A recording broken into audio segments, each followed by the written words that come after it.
Bueno, mis niñas, llegamos justo al tema perfecto, llegamos a la guerra social. Em, la guerra social es un acontecimiento muy significativo dentro de la historia de Roma. Ocurre entre los años 91 antes de Cristo y 88 antes de Cristo, es decir, durante todo el final del siglo segundo y los comienzos del siglo primero. La guerra social viene de una demanda de igualdad, de reconocimiento, de, digámoslo, justicia por parte de los socios romanos en la región itálica. Habían combatido junto a Roma en todas las guerras que se habían desarrollado, pero siempre en condiciones de inferioridad, o sea, siempre en condiciones de desigualdad, siempre negándoseles a ellos el derecho de la ciudadanía. Ahí vemos la Bogotá itálica, cómo estaba distribuida. Y lo más inquietante de todo este proceso, ¿sí? Estaba en el hecho de que los romanos tomaban la determinación de a quienes les daban mejores condiciones y a quienes no, ¿sí? Entonces nosotros vamos a ver, por ejemplo, que la región del Piceno va a ser una región que va a ser trabajada como Roma, o sea, todo lo que esté verde.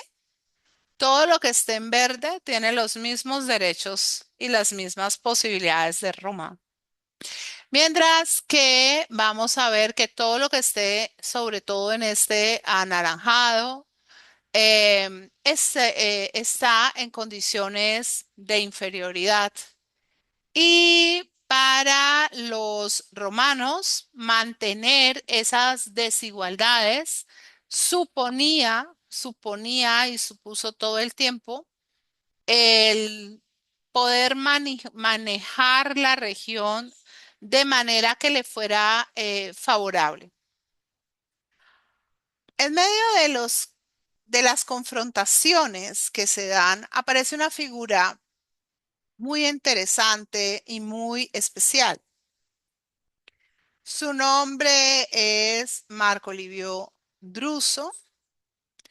em, y él, vamos a encontrar que era un hombre del grupo de los plebeyos, em, un hombre que originalmente se había mostrado como un político conciliador, un político de centro, pero que en medio de la complejidad de la polémica que se empieza a dar, va a tomar un protagonismo fuera de lo común y se va a terminar constituyendo en primera instancia en tribuno de la plebe y contra todo pronóstico va a seguir la ruta propia de los hermanos Graco. Esto solo que los Graco buscaban la reforma agraria y lo que Druso va a buscar va a ser una reconciliación social a partir de un margen de ampliación de derechos, un margen de ampliación de derechos que obviamente habían sectores muy importantes de Roma que no querían que se diera. Graco, Tiberio y Cayo. Mario es el gran general romano, el contrapeso de Sila. Bien, Druso empieza a hacer una serie de propuestas para reformar la sociedad romana. Esto va rápidamente a encender los ánimos porque los romanos que no tenían nada, Lo único que tenían era su derecho de ciudadanía. Es para ese grupo de populares a que ese derecho de ciudadanía se amplificara a otras personas era verse desposeídos de lo que para ellos era tan relevante. Y por otro lado, Druso proponía equilibrar el poder entre los caballeros y los senatoriales. La diferencia de poderes era una diferencia casi que ilusoria. Los caballeros eran un grupo muy potente dentro de la sociedad romana, y se sentían muy ofendidos de pensar que siendo ellos los de la plata, no pudieran sentarse en el Senado y no pudieran tener las mismas prerrogativas que los senadores. Entonces, Druso se va a hacer eh, a la tarea de volverse el representante de las ambiciones de los caballeros, va a proponer una amplificación del Senado, incorporando a los miembros del orden ecuestre a la sala senatorial. Eso inmediatamente les para el ombligo a los senadores que muchos eran parte de los llamados boni, pero es que en los senados de Roma no todos los senadores eran ricos, ni a todos los senadores les iba bien. ¿Se acuerdan que nosotros hablamos, por ejemplo, del abuelo de César, que estaba pobre como una rata y que tuvo que casar a su hija para poder tener dinero y poner a sus hijos en el Senado? Entonces, habían senadores que se llamaban pedari, eran los senadores que no podían llevar una silla curul, sino que se tenían que quedar de pie durante las sesiones senatoriales porque no tenían los recursos. Y habían casas patricias muy encumbradas, pero que eran pobres, que no les había ido bien en los negocios y pues no querían ver que el Senado de Roma, que para ellos era una cuestión de principios, de historia, de origen y demás, cayera en manos de los ricos, de los ricos y pensaban que esto iba a socavar de una manera gravísima el sistema, el sistema judicial y legal de Roma. Un minuto que es que este se me había puesto muy, muy, muy, ¿qué? Muy grande. Tengo que volver. ¿Qué se me hizo? Acá, ya estoy acá, un minuto. ¿Cómo? Ah, la historia nos baja, la historia baja el moño, nos baja el moño porque nos muestra que nada es tan nuevo como nosotros pensamos. Sí. Además de esto, Druso proponía un programa de distribución de tierras, una reforma agraria y la fundación de nuevas colonias para aliviar la pobreza rural y urbana. Lo que hace muy especial a Marco Livio Druso es que su visión es una visión muy amplia, ¿sí? Muy, muy, muy, muy, muy amplia, ¿sí? Tiene soluciones básicamente para todos. Eh, Va a compensar además la dificultad de las clases subalternas romanas con el otorgamiento de distribuciones de grano subsidiado, lo que le permite aliviar de manera directa la pobreza que está inundando a Roma. O sea, todas las políticas que nosotros estamos viendo hasta ahora en manos de Druso no son buenas, son buenísimas. El problema era que eran medidas que generaban ciertos grados de desequilibrio. Bueno, por ejemplo, a la medida del grano subsidiado, el Senado estaba de acuerdo. Ante la medida de incorporar a los caballeros, habían quienes no estaban muy de acuerdo, pero los caballeros financiaban a muchos senadores y los caballeros ya se habían asimilado fundamentalmente a la clase social senatorial y eso era algo que se veía venir. O sea, se sabía que no se iba a poder aguantar mucho tiempo. Lo de la reforma agraria y las provincias, bueno, siempre y cuando no tocara las tierras de los latifundos que ya estaban ahí organizados en Italia y fueran colonias fuera de Italia, se podía hablar, sobre todo si eran colonias en Hispania o en las Galias, ¿sí? En regiones.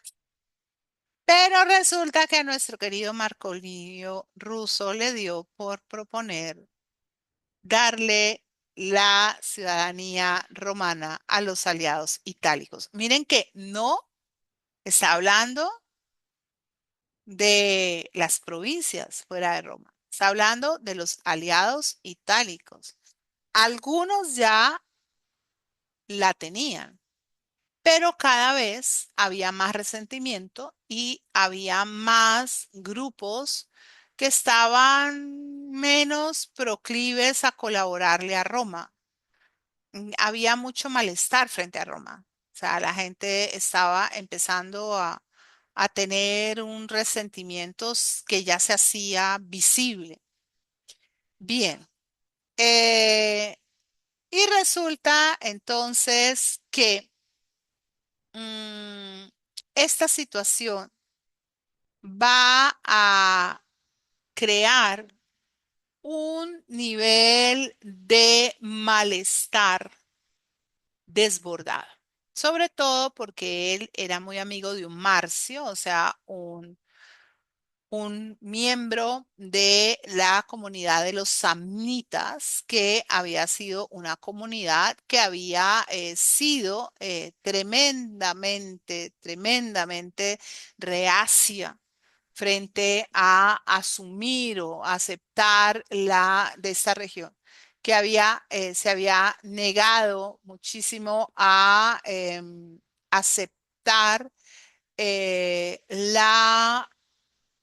liderazgo de Roma y el orden de Roma y demás. Y entonces los políticos que temblaban con la idea reformista empezaron a decir que lo que pasaba era que Druso, así como dijeron en su momento de Cayo Graco, de Tiberio Graco, de Cayo Graco, lo que iba a hacer era, antes de que se sucediera la ciudadanía, convertir a todos los itálicos en sus clientes.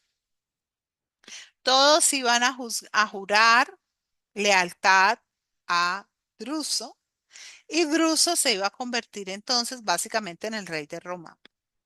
Y a los romanos la idea de un rey no les gustaba. Así que los romanos lo solucionaron a la romana, lo mataron, ¿sí? Eh, a- lo matan, entran con mucha violencia sobre su casa donde él está resguardado y lo matan de una manera salvaje.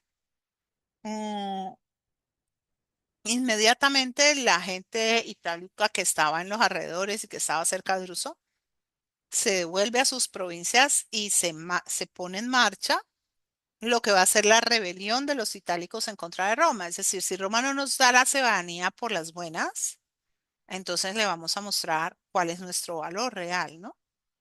Y se crea en un estado totalmente propio de los italianos que va a tener como capital a Corfinium.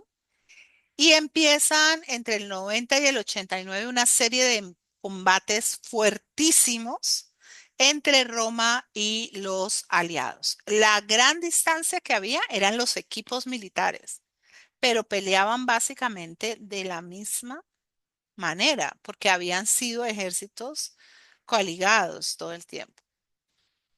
Finalmente, en el año 90, Roma toma la decisión de crear una ley, que es la ley Julia, y les ofrece la ciudadanía a todos aquellos aliados de Roma que no habían participado de la sublevación y que se habían mantenido leales. O sea, le damos el confite al perrito. O sea, usted se portó bien, entonces tome su confite.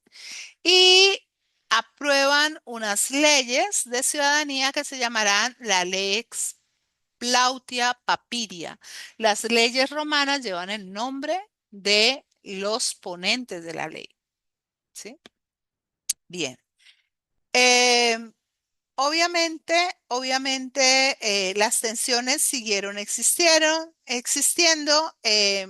no se solucionaron porque pues, Roma le había dado ciudadanía solo a una parte de la población itálica, otra parte no, y las guerras sociales se convirtieron en una oportunidad inmensa, adivinen para quién, para Lucio Cornelio Sila, que estaba sentado haciendo bolillo porque había quedado desprestigiado y había quedado sin dinero. Ahora que Roma necesitaba ser salvada de Italia y reconstituir el orden, los amigos de Sila pensaron que era muy buena oportunidad para que él mostrara su valor y vaya si lo mostró. Él entra en el conflicto en el año 91, o sea, recién el conflicto empieza tras la muerte de Druso y es legado de la región costera en la zona de la Campania.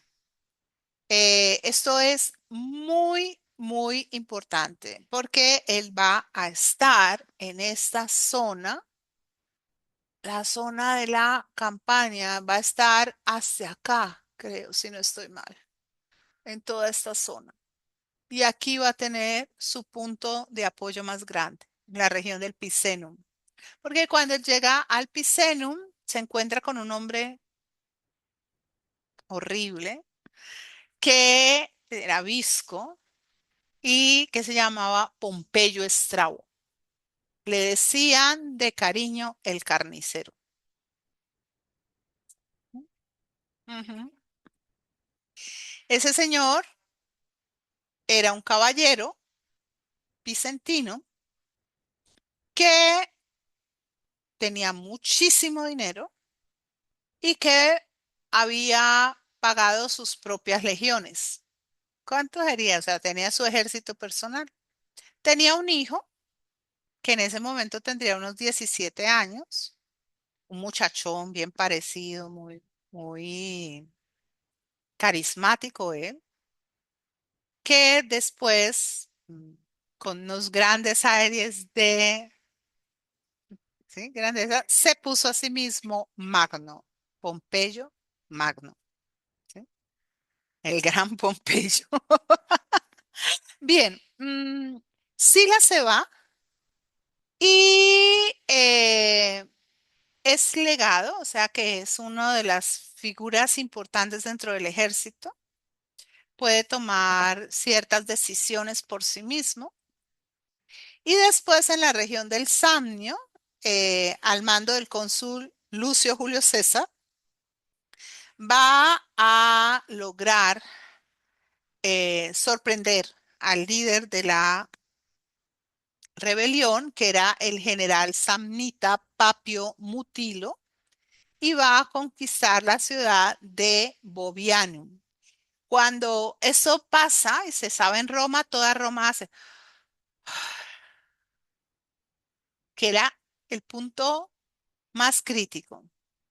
En el año 89 vuelve a tener otra gran victoria ante los muros de Pompeya y allí pasa algo muy importante.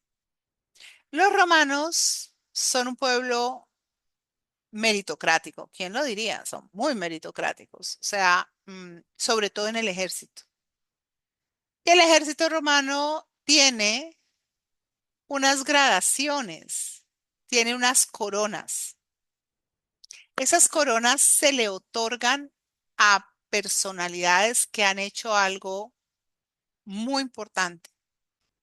La corona militar más importante ganada en terreno se llama la corona de hierba, la corona gramínea.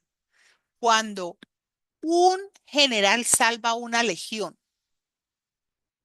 o sea, cuando es clarísimo que sus acciones salvaron a la legión de ser aniquilada. Entonces son los mismos hombres de la legión quienes arrancan el pasto del terreno de batalla, lo trenzan y se lo ponen al general. Esa fue la corona que se ganó Sila, la corona de hierba, la corona gramínea. Y tras esto, él sigue conquistando las ciudades rebeldes em, que había, digamos, en toda la región de Campania, hasta que solo queda la ciudad de Nola, que era para ese momento el corazón de de la revolución. Ya después, Sila también tendrá que ver con la caída de Nola. ¿Qué quiere decir esto? Que Sila es la pieza definitiva para derrotar la insurrección itálica, una insurrección que, al igual que las guerras contra Cartago, habría podido poner en crisis a la República y la habría podido llevar a desaparecer. Fue una gran amenaza. Ese estallido social, ese sí fue una cosa desastrosa. Y finalizando la guerra en el año 88, ya el Senado romano decide darle la ciudadanía romana a casi todas las ciudades, excepto al pueblo samita. A los samios no se lo van a dar. O sea, van a dejar uno, dos o tres pueblos en Italia castigados. O sea, por haberse levantado. Pues no tendría sentido que Roma ganara y premiara a los vencidos. Bien, Sila llega entonces a la cresta de la ola. Se gana en ese momento el consulado, era el máximo de que podía aspirar en su carrera, lo hace en el año 88 y lo hace junto con Quinto Pompeyo Rufo. Este no es del carnicero, este es de otros Pompeyos. Este es Quinto Pompeyo el Rojo, porque era pelirrojo, ambos eran pelirrojos. Sila era muy pelirrojo y Rufo también. Y ellos se reparten el gobierno. Sila, entonces, para el momento en que termina su consulado, el consulado es solo un año, ha recibido la delegación del Senado de tener el mando en la guerra contra el rey Mitrídates, que sigue por allá dando problemas en el Ponto. Y Rufo se va a quedar en Roma. Están todavía en el consulado. Sila se va contra Mitrídates y Rufo se queda en Roma. Era absolutamente claro que esa delegación en el Ponto iba a ser una guerra muy importante e iba a durar mucho tiempo. Entre tanto, pues Sila, que ya estaba soltera porque se había separado de la tía de Julio César, porque ella estaba loquilla, la pobre, y pues con toda esa animadversión con Mario y demás, creo que ella se suicida. Em, Él decide volverse a casar y como el niño bonito ha sido aceptado por las clases pudientes romanas, entonces se casa con una mujer que se llama Cecilia Metela, que es la hermana de Quinto Cecilio Metelo Numídico, o sea, y que va a ser su gran amigo, su grandísimo amigo. Con esto, Sila ha sido admitido en las altas esferas, ha llegado al Parnaso, está por allá con los dioses. Bien, vamos a mirar que la guerra social había llevado a los cónsules a parar toda la actividad legislativa, porque Roma había estado en una situación muy mm, difícil y que separó toda la designación de leyes, separaron sobre todo los tribunos de la plebe, ya después de la muerte de Druso, estaban, mejor dicho, parecidos a nosotros. Entonces pararon las leyes, pero hubo un amotinamiento interno y cuando el cónsul Quinto Pompeyo Rufo fue a poner orden, ¿sí? Em, la gente se ensoberbeció, tiraron piedras y dieron puños y sacaron puñales y mataron al cónsul, mataron a Quinto Pompeyo Rufo. Sila, eh, para este momento no tuvo de otra que irse a meter a la casa de Mario, porque era como decir usted, irse a meter a la casa de Cepeda o a la casa de Petro, porque no había de otra, pues lo iban a linchar. Y allí ambos estuvieron conversando por primera vez, yo creo que en años, y llegaron a una posición, digamos, de conciliar. Y tras esto, Sila anuló las fiestas y los feriados y todo y puso la ciudad bajo una ley marcial, que era algo que él hacía divino, le quedaba hermoso, y se fue hacia el puerto de Capua porque iba a embarcarse para irse hacia la guerra en Asia. Y ahí vamos a parar y les cuento que si todo va bien, yo creo que sí, la próxima semana cerramos Roma.